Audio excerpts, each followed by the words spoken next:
Have you ever been through a breakup that left you feeling lost, confused, and emotionally drained? You wanted to reach out, text them, explain your side, or just hear their voice one more time. But then someone told you about the no contact rule. His bold idea of cutting all communication with your ex. But does it really work? Is it just another trendy advice circulating on social media? Or is there real psychology and purpose behind it? Today, we are diving deep into the no contact rule.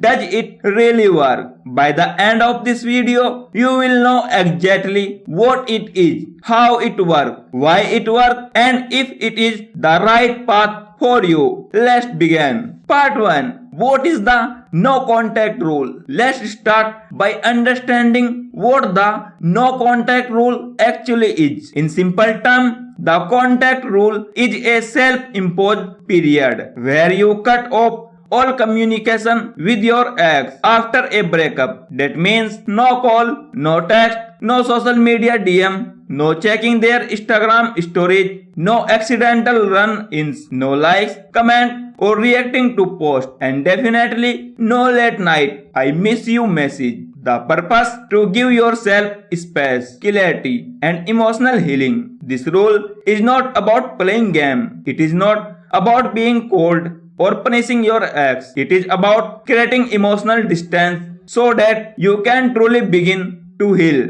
and rebuild yourself. Part 2. Why is it so hard to do? Let's be real. Sticking to no contact is hard. Right after a breakup, your brain is going through emotional withdrawal. You are used to texting them every day. They were your comfort, your routine, maybe even your best friend. And now, silence. But here is the psychology. Your brain actually responds to breakup the same way it responds to drug addiction. The dopamine you used to get from their text, their voice, their presence, it is gone. And your mind craves it. This is why most people break no contact within the first week. Not because they don't want to move on, but because they are in pain. But pushing through his pain is the first major step in reclaiming your power. Part 3. What happened during no contact? So, what actually happened during this time of silence? Let's break it down. First, you begin to heal emotionally. Your brain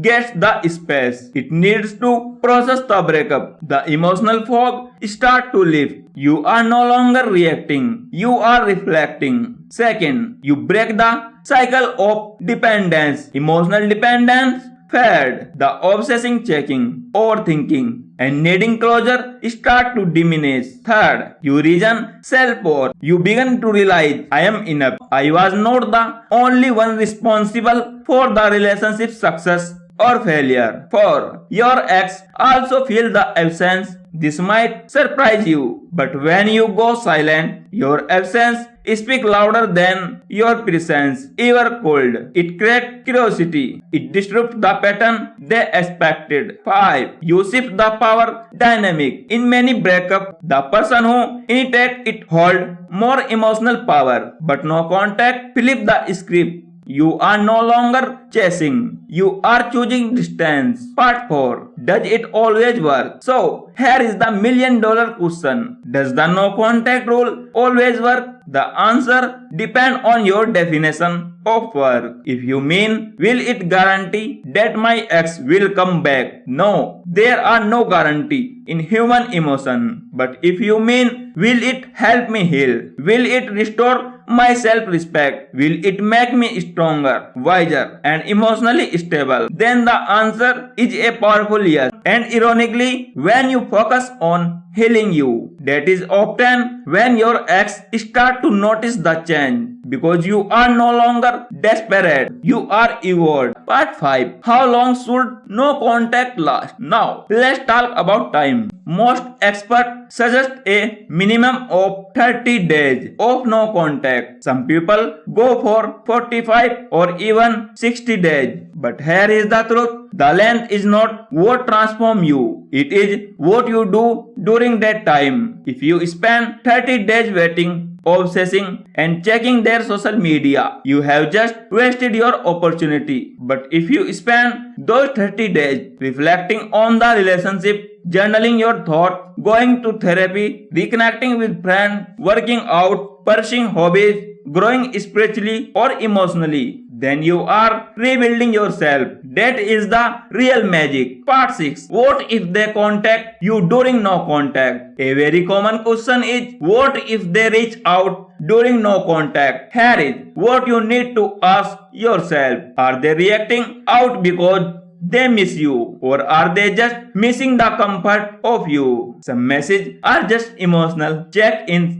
Hey, thinking of you, or how have you been? These are breadcrumbs unless they come with real accountability, a meaningful apology, or the desire to rebuild the relationship from a better place. Ignore it. You are not being rude, you are being influential. Part 7. When to break no contact, if ever. There are a few valid reasons to end no contact. You have genuinely healed and want closure. You both want to rebuild the relationship and have grown individually. There are practical issues, kids, shared finance, legal matter. The communication is respectful, honest and constructive. But if your reason is, I just miss them, I want to see if they still care, I cannot handle the silence, then it is not time. Keep growing, stay strong. You will thank yourself later. Part 8. What if they never come back? Here is a tough truth. Not all love stories have reunion, and that is okay. Sometimes the relationship was a season, not a lifetime. And the purpose of that season was to teach you about yourself,